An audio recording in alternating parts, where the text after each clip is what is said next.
Okay. Hi, Okay. good afternoon, Teacher Jade. Uy, grabe na teacher.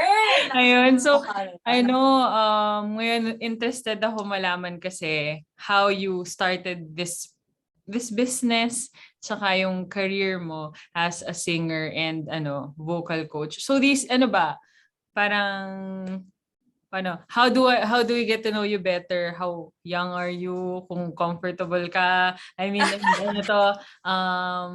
gaano ka nakatagal sa industry ganyan? When did you start? Okay. I started learning talaga technique when I was 17. I studied at the UST Conservatory of Music, and of course I had professors there na nahinon ako, kumbaga. Kung ano yung ginagawa ko sa mga estudyante ko ngayon, ganoon din yung ginawa nila sa akin.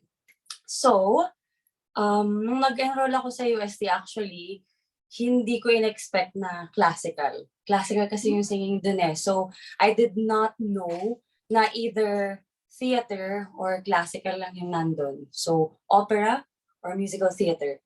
So, sabi ko sa dad ko, parang hindi ko yata kaya kasi never akong kumanta ng any pop song like before kasi hindi ko naaabot or lagi akong pipiyok or anything to that effect. Basta, in short, every time na pinapakanta ako ng bata ko, lagi ko sinasabi, ayoko, kasi pag kumanta ako, ang ending, pipiyok ako, tapos uuyak sa bahay, para ayoko na kasi lagi niyo pinapakanta. Pero bata ka palang kumakanta ka na. Yeah, well, for my family, kasi they liked it. I mean, their family, and they think na I could carry a tune, yung mga ganun lang, pero hindi yung professional na, nothing na professional at all. And hindi ako nag-aral din at all. So, nung 17 years old ako, nag-UST ako, sabi ng dad ko, sige lang, kaya mo, try mo lang. Kung ayaw mo, shift ka sa ibang course. Eh, yung isa kong gustong course was European languages. Sabi ko, okay, sige, try lang. Tapos pag-enter ko sa conservatory, sabi ko, bakit ang tataas ang mga boses ng mga tao dito? So sabi ko, how do they do that? How are they doing all of these things? Bakit hindi ako maka-high note, tapos pipiyok pa ako? Paano nila nasusustain yung gano'n na may tunog silang may microphone sa loob ng dito nila sa area na to? Parang may megaphone ba dyan or something? May enhanced sound.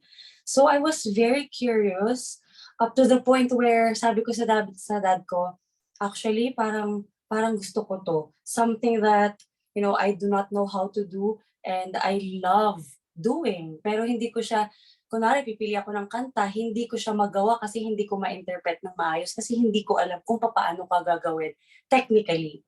So I got obsessed with it.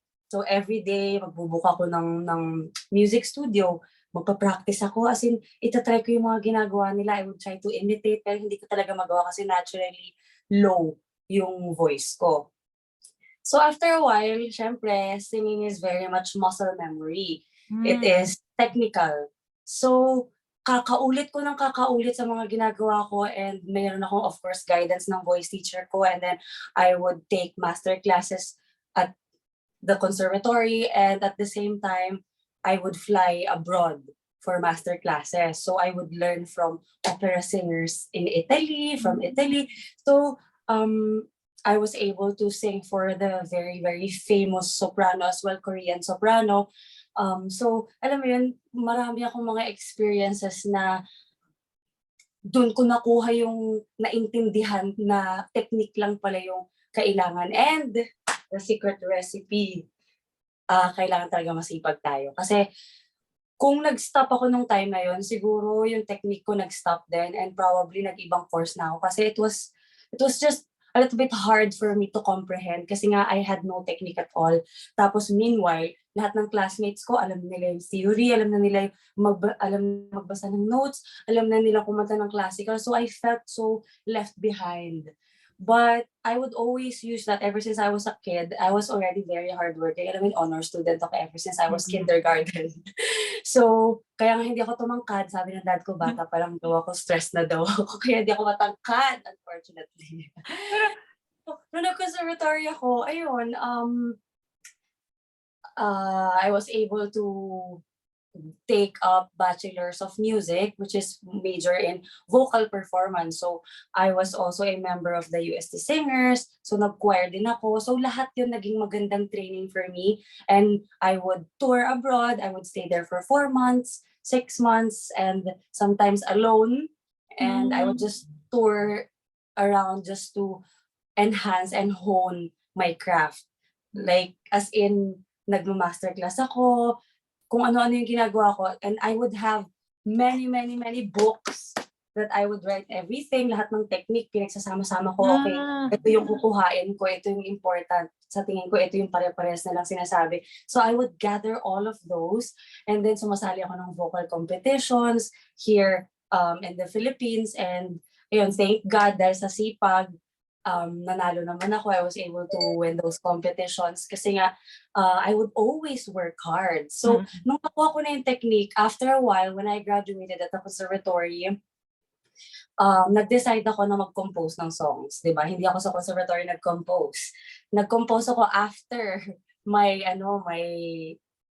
studies sa UST. So sabi ko, parang gusto ko mag-start mag-compose ng songs. Baka pwede ako mag-compose ng pop songs kasi I would always feel na minsan may nadinig akong melody pero hindi ko alam kung paano ko siya isusulat. So nag-start ako mag-try.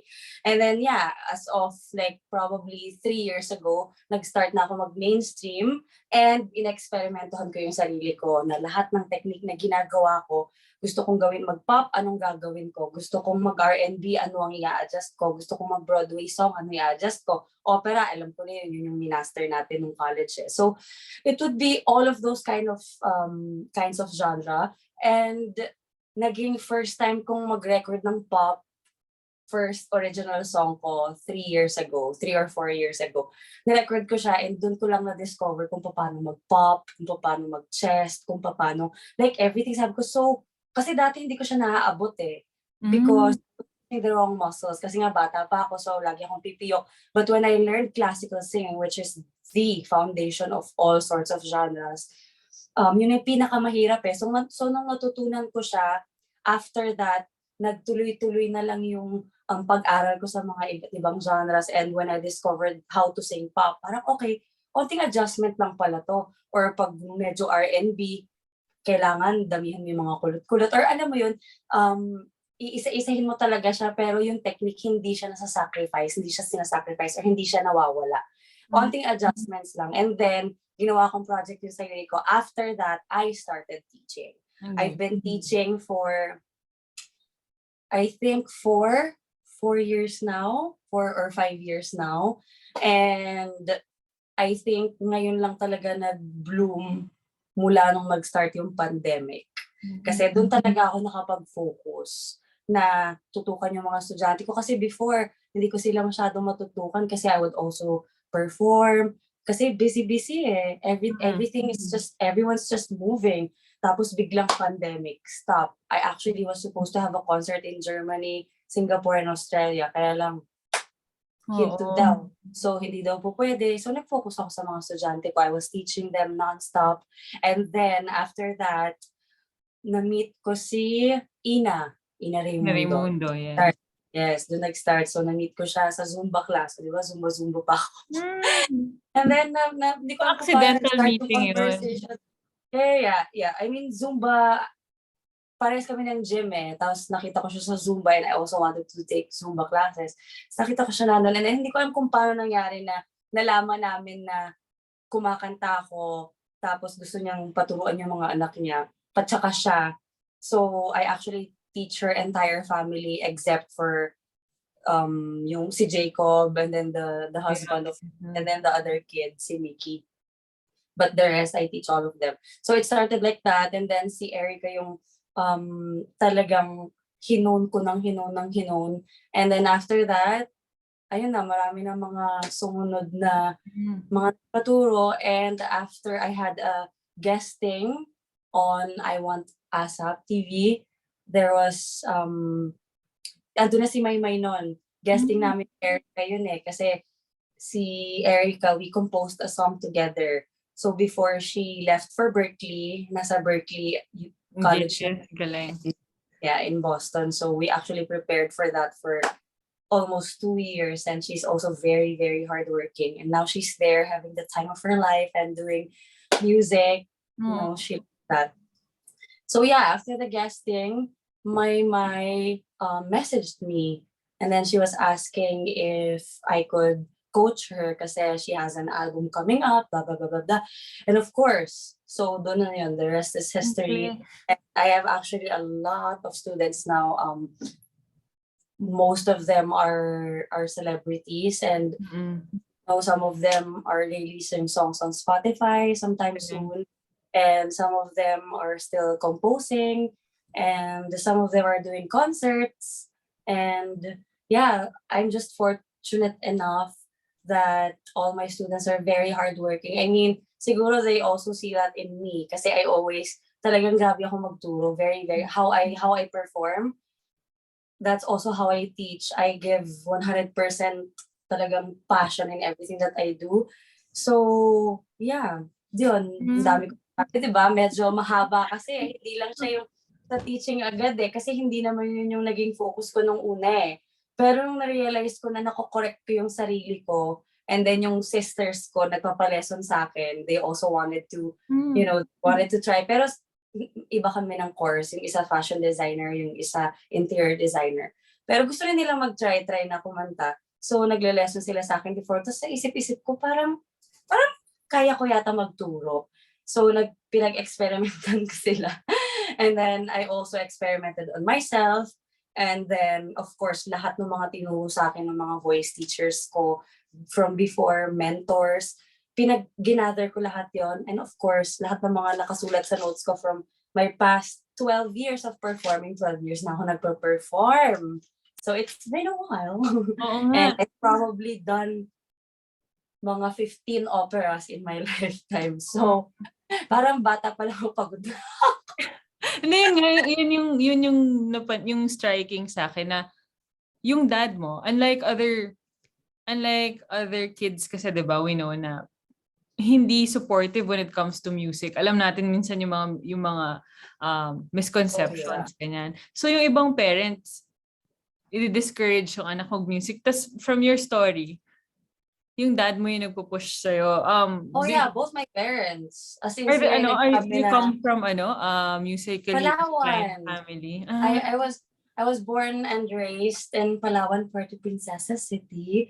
And no, not at all. Sabi ng nanay ko, saan mo nakuha yan, anak? Wala ako sa tona, pumipiyok pa ako. And that's very true. Kasi naalala ko, bata pa lang kami, pag nagkakaraoke yung mom namin, lagi siya pumipiyok. So wala siya sa tono. Tapos pinapakanta niya ako, anak, kanta ka nga. Ayoko. Lagi ang Hindi sa kanya kumakanta, ayoko. But, yeah, ngayon nga sinasabi nila, dati pinipilit ka pa namin kumanta. Ngayon kung saan ka na kumakanta. Naalala mo ba yung first time na parang, ay, kaya ko palang kumanta? Parang ganon. Kailan mo bata pa lang ako, I could carry a tune. How about that? I could carry a tune. I would always, pag nagpi-play ng song yung dad ko, or I don't know, whenever I would hear a song, alam mo, maghahum ako along with the song. But pagdating sa mga matataas na, magsa-stop ako lagi. So iniisip ko, feeling ko kaya ko kumanta, pero bakit hindi ko siya maabot? So nagsa-stop ako. Siguro hindi ko kaya. So nung magka-college na ako, tinanong ako ng dad ko, anong gusto mong course sa college? Siyempre, panganay ako. I have 2 sisters. So ako yung mauunang ipapalitad sa Manila. Oo. So, sige, go. Mauuna ka, and then so supportive nga sila dun sa decision na yon. Oo. So sabi nila, kung gusto mo anong gusto mong kuhain mo sa college? Sabi ko, hindi ko rin alam. Ano ba akong marunong ako? Masipag ako mag-aral. Ano pa ba? Like, favorite subject ko, science. Ayoko na maging scientist or something. Takot ako sa dugo or mga ganon-ganon. So, hindi ko kaya mga in-opera. Ayoko mag-doktor. So, ayoko mag-law. Kasi sobra naman yung kakabisa din. Kumbaga, inisip ko na lahat ng options. And then, actually, nung nag-exam ako sa UST, pumunta ako dito sa Manila, I took exams in UP, UST, Ateneo, basta kung saan school. Then I remember nung nasa UST namin, binigay sa amin papers, so sinusulatan ko, nilagay kong number 1 choice ko was mass communication.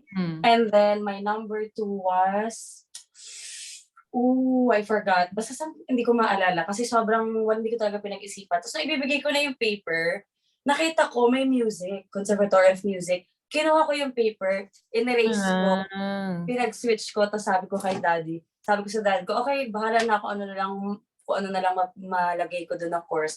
Tapos ayun, sabi ko sa kanya, you know what, I saw music right before I handed the paper. So yun, kinuha ko. Tapos pagpasok ko sa music, nag-audition ako, sabi nila, sobrang pop daw ng boses ko, kung alam ko daw ba na classical doon. Kung hindi ko alam, binibigyan na daw nila ako ng a few days para pag-isipan kung gusto ko pa daw doon or hindi. So parang everyone was discouraging me. Parang magulang ko na lang yata nag-force sa akin. So after that, tas yung nakuha ko pang grade nung nag-audition ako sa UST was the lowest grade possible. So tumawag ako agad sa dad ko noon. Sabi ko, ano ba naman to? Para dito ba? Sabi ko, parang ayoko yata to. Sabi niya, edi ano na lang, try mo na lang dyan. Pag ayaw mo talaga, edi mag-shift ka sa iba. Yun din sabi ng mom ko. So after that, nagustuhan ko naman yung result sa akin kasi nga I was very hardworking. I would definitely claim that I was obsessed with work. So I was always vocalizing and studying and everything. I joined all the competitions in college and I won them all. Alam mo yon, yung ganung class. Doon ako curious parang where do you think you got that grit or yung definitely from my dad. Definitely. My dad is a workaholic, probably the most workaholic person I've ever met. Kapag nagbabakasyon kami, siguro 3 days pa na hindi na siya mapakali, para na siyang kailangan niya mag-work. So, kaya very painful sa kanya yung pandemic kasi na-stop yung pag-work dahil, closed, and we have a resort in Palawan actually. It's Deep Forest Garden Hotel. So, sinarado lang namin. May food din doon, merong pool area para magmerienda yung mga tao. Nag-close lahat. So, you can just imagine his stress na wala siyang magawa. Alam mo yun, he cannot just stay put. So, inayos niya yung house, inayos niya yung hotel. Kailangan productive. Kung ano-anong ginawa nila ng mom ko. So, there you go. In your case, sobrang laking tulong nun kasi parang yung love mo for learning, nagagamit mo ngayon dahil na-incorporate mo lahat ng techniques. Mapunta ako dun sa ang dami mong students ngayon. Pero, ikaw, sa personal career mo, do you still wish to... Of course. To, be a recording artist? Yeah. I actually have a few songs on Spotify, and my priority, of course, my number 1 priority is my career. And now I've been performing, like yung nag-open yung Metropolitan Theater, and then of course Christmas, so maraming mga Christmas tree lighting, and then online events, and then guestings online. So whenever I have those things, I relate to my students. I tell them that I am not free during this week or during this day. Can we move? Kumbaga yung schedule nila lahat sa akin, hindi fixed. Yun yung maganda sa lahat ng estudyante ko. They understand na I work my schedule. We work on our schedule weekly. And like every Sunday, I text all of them kung ano yung magiging setup for this week. Oo, kasi of course, my priority is my career. Ba't pa ako nag-aaral ng conservatory? Alam mo yun. But since I think that I have a very passionate heart for teaching as well, then, and I see that my students are improving, and not just one, not just two, but all of them. So it is an indication for me to push through, and maybe ito din yung gusto ni Lord na gawin ko pa. Hindi lang yung mag-perform ako, but also to help people who were absolutely like me. Kung hindi ako tinulungan ng mga teachers ko before and they just gave up on me, I had so many vocal problems. Hindi nila maintindihan bakit malat ako, hindi nila maintindihan bakit hindi ako makapag-top note, hindi nila gets. Okay? So, if I did the same thing to those people asking for my help, kung paano ba kumanta ng tama, kung paano ba mag-high notes, kung paano everything, if i-deny ko lang din sila right away, then hindi makikita yung full potential nila, kung sobrang sipag nila. Alam mo yun, I always tell my students, talent will always beat Sorry. Hard work. Baliktad pa yung sabihin ko. I always tell my students, hard work will always beat talent. Kasi ang dami-daming talented na tao. As in, hindi mo na mabibilang kung gaano kadaming talented na tao. But it is a question of discipline and hard work. If you are hardworking and you are disciplined enough, and you know that you really want it, you have a certain goal for it, then sa akin talagang pagpatuloy mo na yan. Kasi once na makita mo yung progress mo, you will inspire yourself. Kaya ko pala. And you will start believing in yourself. And when you start believing in yourself, all of the people who are watching you, they're actually gonna believe that at that very moment pag nagpo-perform ka, ikaw ang pinakamagaling kahit hindi. So it's all about attitude. Good thing you mentioned that kasi isa sa mga remarkable na students mo ngayon, performance, may remarkable performance si Maymay, 'di ba? Oh, she's very hardworking. She was described nga to be hardworking ng media ko. So gusto kitang tanungin sana kung kumusta siya sa student and paano nyo na-achieve yung kabugerang performance niya sa, di ba yung Wish 107.5 guest? Yes, I was actually right outside the bus. Nakita ko. I was right outside the bus. Hindi lang ako makapasok kasi nakalimutan namin na kailangan ko mag-swab. Walang swabber doon. So, si Maymay lang yung nakapag-swab. Pagdating namin doon, so sa labas na lang ako. But I was just like there, right outside the bus before she sang. Sabi ko, sige lang, Maymay, andito lang ako. It was her first time. So she was very scared. Okay, Maymay, I've known her for many, many years kasi kumanta na ako before sa I Want ASAP TV live before pa ng pandemic. So yun pa yung first time namin mag-meet. Pero hindi niya alam na nagtuturo ako. And then after 3 years, di ba? Ang tagal, di ba? 3 or 4 years, nag-compose kami ni Erica ng song and then nag-guesting ulit kami sa I Want ASAP. Pero this time, of course, because of the pandemic, ginawa naming online. So, pinaalala ko kay Maymay na ako yung nag-guest dati. Sabi ko, ako ulit to. Hello again, ganyan-ganyan. Tapos, nalaman nila during my interview with Erica na I'm her teacher and I've been working with her for 2 years and now she's in Berkeley, mga ganun-ganun. So, after that, a few days later, mga 2 or 3 days, nag-message sa akin si Maymay, tinanong niya kung nag-accept pa daw ba ako ng students and if po pwede nang magpa-coach sa akin. Tapos sabi ko sa kanya, of course, and I've never heard her before. I don't watch TV kasi I don't have cable. I only watch Netflix. Alam mo yun, parang natatakot. So pagkakatingin sabi ko, ano ba itong batang to? Bakit napakaraming followers? 7 million. Sabi ko, ano to? Sabi ko, sino ka, May? Sabi ko, matandaan mo followers. Ganun pa yung unang ko sa kanya. Sabi ko, huwag mo itong mga masasamain. Sabi ko, teka mo, na matandaan mo followers? Sabi niya, Mom, hindi, wala, ano lang yan. Sabi ko, oh, we have a grand big winner. Oo. Tapos sabi ko, oh wow. Sabi ko, okay, so ngayon ka lang ba kakanta? So I didn't know na may mga kanta na siya before. Oo. So kinuwento niya sa akin na pangatlong album niya na yata to, something like that, and pangatlong concert niya na rin.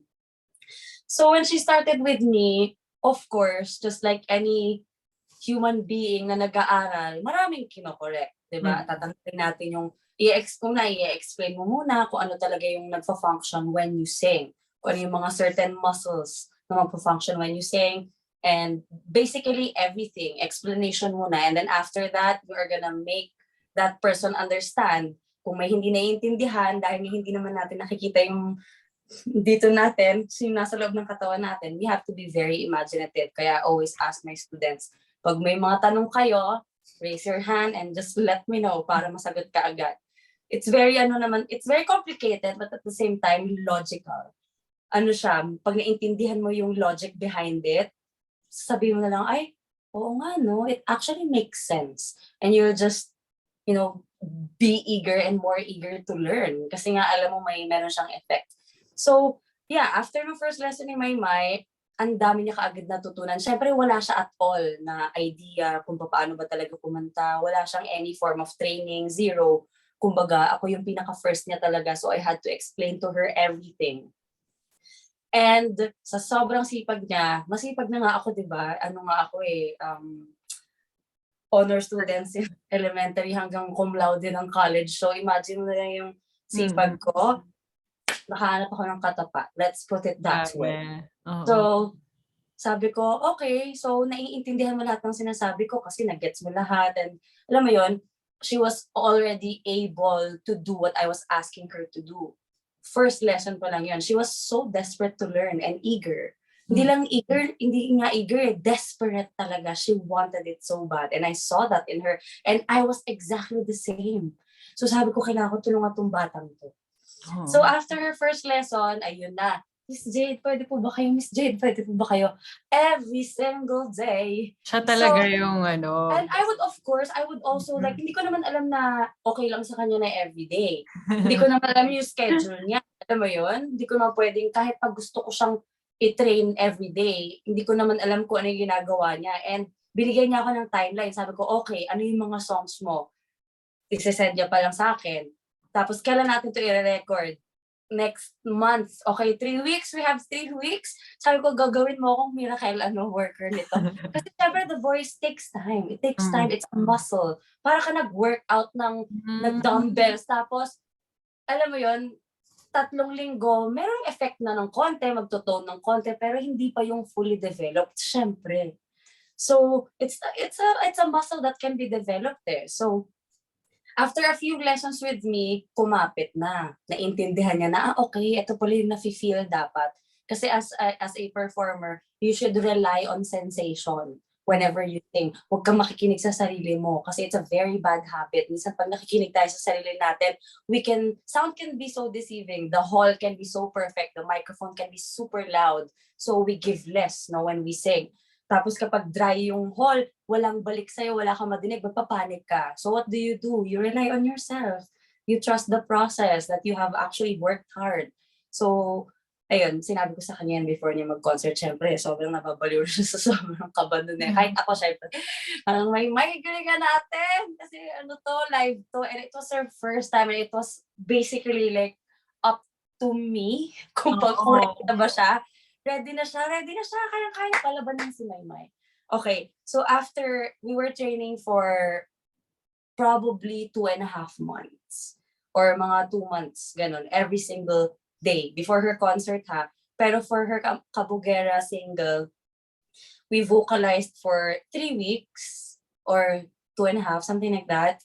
Every single day, we were working on that Kabugera from how to do the first note, up to the interpretation of the song, kung paano mas magiging effective, kung paano niya mailalagay yung sarili niya dun sa song. Kasi Maymay has a naturally powerful voice. I'll be honest with you. She has a powerful voice, okay? And sa sobrang palaban niya, whenever she puts her voice out there, and nilaban niya yung buong sarili niya, lumalabas yung, tapos tama na yung technique na ginagawa niya and every muscle that she's using. So ano magiging resulta nun? Di ba maganda? Kasi yung process namin, hindi namin tinigilan hanggat makuha niya. Kasi as I've said, muscle yun, muscle memory. So if you do it over and over again correctly, then pag ginawa mo siya sa performance live, it would be the same thing kasi your muscles will always remember whatever your mind forgets. When you perform, your muscles will always remember. So you have to trust that. So, ayun, we were working for 2.5 weeks and then we recorded the Kabugera and we spent so much time recording that song. Probably the longest recording I've ever done. But, and only because we wanted it to be talagang very, very effective, efficient, and talagang hindi pwedeng okay na yan. Kumbaga, you got me for a reason. I am coaching you for a reason. So, nung nag-record kami, pagod na siya. Nakikita ko na napapagod na siya. Pero of course, as a teacher, kailangan kong kuhain yung 100% na maximum potential na kaya niya pa ibigay. Kasi alam ko palaban ka.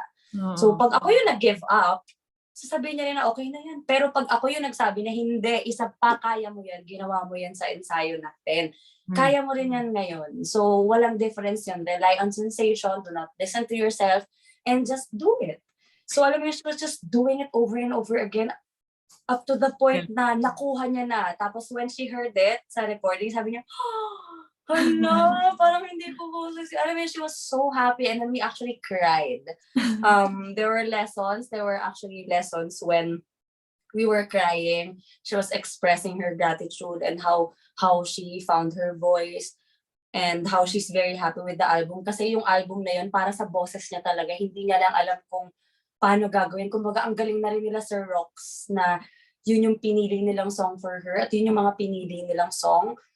Nandun lang ako talaga to guide and to make it sound na more in line with the music, na ito yung kailangan mong energy.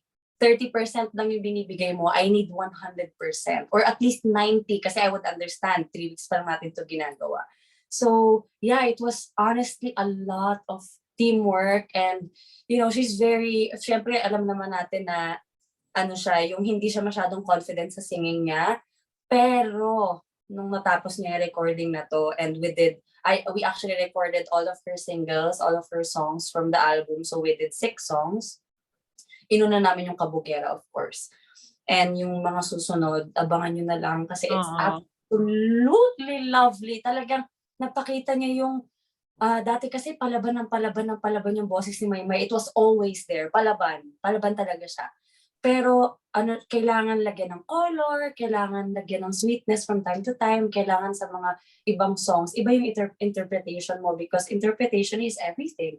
Doon mo ma-invite yung mga tao into believing what you're saying or believing the story that you are sharing. Alam mo, every song has a story and that's what's beautiful about being a performer is you always, cut your own wounds. You always rip your own bandage just to be able to feel the song completely while other people just move on with their lives and tapos na, past is past. If you're a performer, you always have to find it within you to actually understand the song and sometimes you have to peel your own bandage just to be able to express and share what you want the public to feel as well. And I would always aim for the public to be inspired. Yun ang pinaka-special sa akin. Pag may nakita akong na-touch or na-inspire, alam mo yun, kaya mo rin yan. Ang masasabi ko lang sa inyo, kung kinaya ko, kaya nyo din. Kasi kung nadinig nyo ako before and I can attest to this, my sisters can attest to this, my family can attest to this.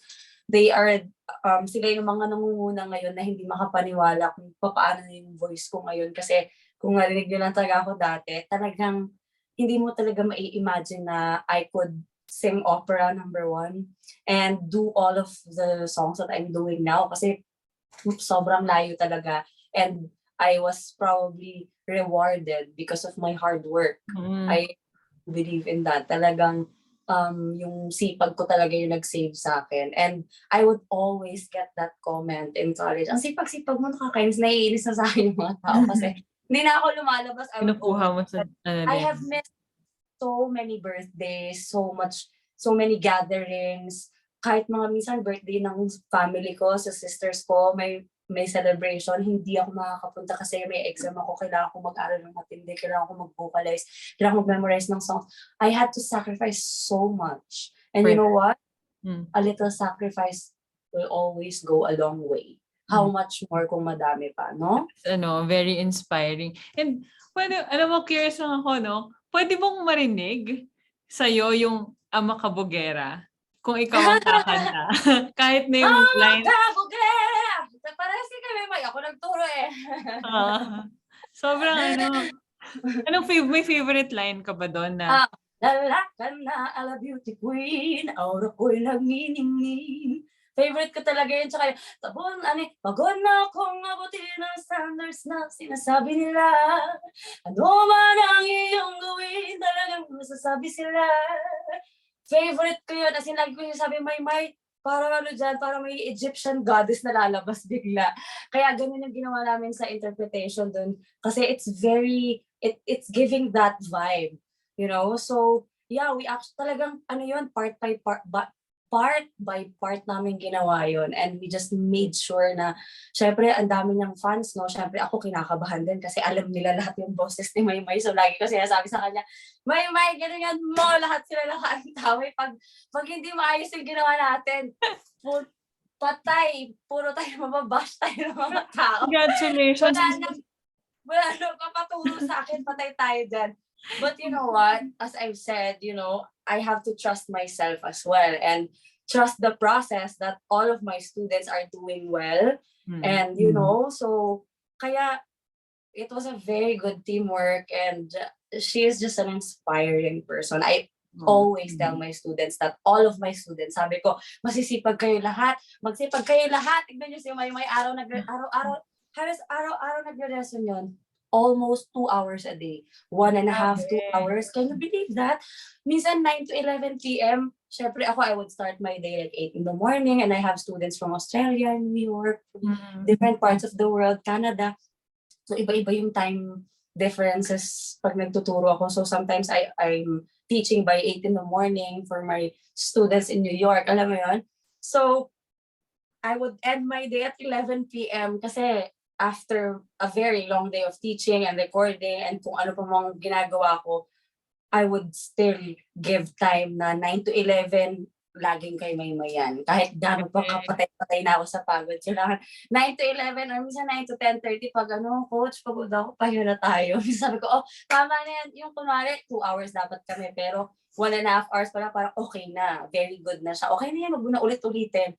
Pero uulit-ulitin na pa yan. After namin mag-lesson, magkakaraoke pa yan para lang itry-try na daw yung technique and all. So, that's how much and how bad she wanted to learn. And now, we have cried many, many times. Nung concert niya, ay, naku po, grabe yung iyak ko noon. As in, parang, while I was watching her, sabi ko, grabe, parang, hindi ito yung turuan ko na nauna kong nadinig. Sabi ko talaga, shucks. And I told my family, sabi ko, guys, grabe talaga yung yung tindi ng hard work. Sabi ko, can I just say yung estudyante ko?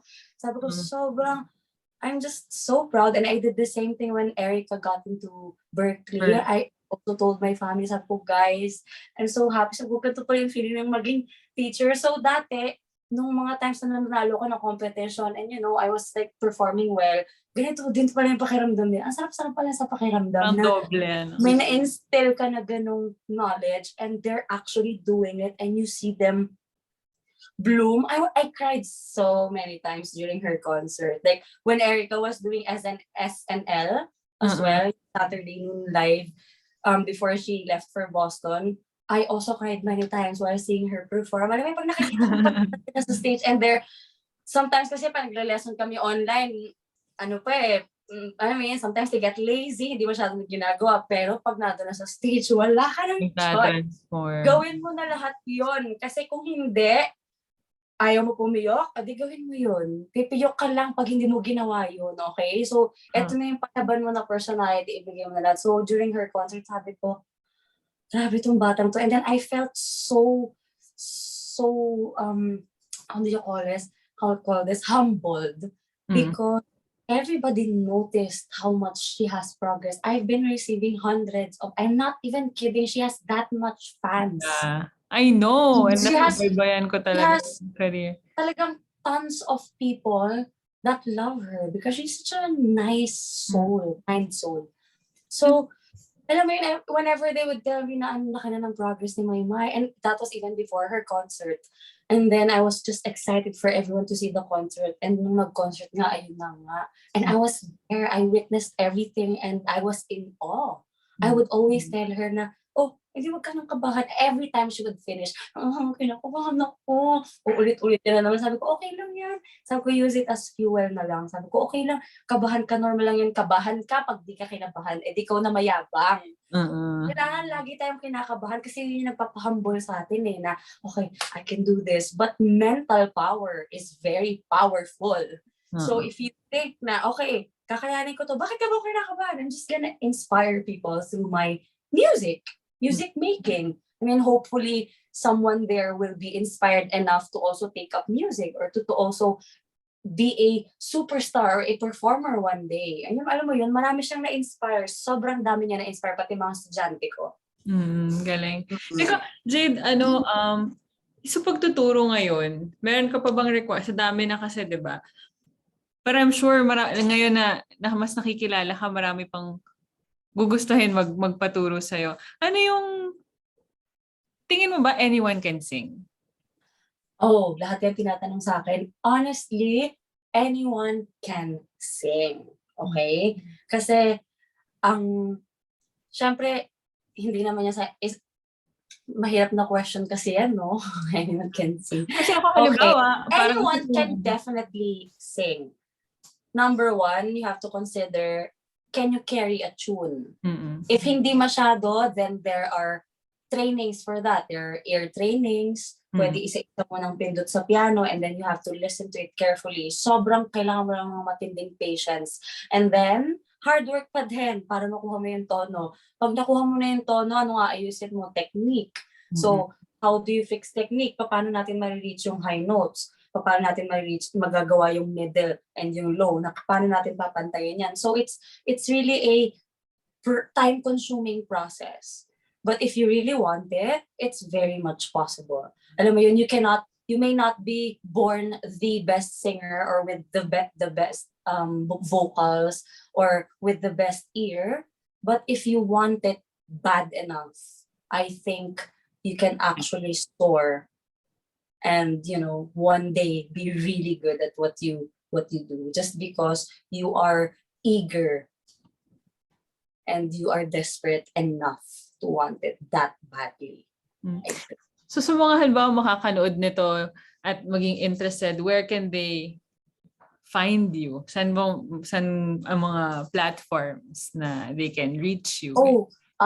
They usually send me an email or they just send me DM iski, sabi nila, DM iski. Sige, ano bang user handle ulit? Just my Instagram account, Jade Riccio, JADE RICCIO. Sige. Riccio ha, Maymay Riccio. But it's okay. Ever since elementary ako, Riccio tawag sa akin mga teacher. Sanay na ako, but I just had to correct it. Konti lang. So, Jade Riccio _soprano. Yeah, that's my IG handle. Grabe. And I'm so excited kasi next year I have students who will be releasing songs on Spotify, original songs, and I have students who are going to be concertizing, and I have a student who's going to be having her debut performance on television, and you have to watch out for her. She's also going to be a superstar. She has a very unique voice. And parang pati ako gusto ko tuloy mag-lessons sa'yo. ako, madam. Ay, yung pusa ko. Hello. Pero thank you so much for sharing your story. Super inspiring, and pati hindi lang sa pagkanta eh. I mean sa pagdating sa hard work. Ang dami naming napulot from you. Thank you so much and congratulations kasi part of Maymay success, especially sa Empowered concert niya and dun sa success ng Ama Kabugera, part ka. Thank you so much. Salamat, Kate. Natuloy din tayo after. Oo nga eh.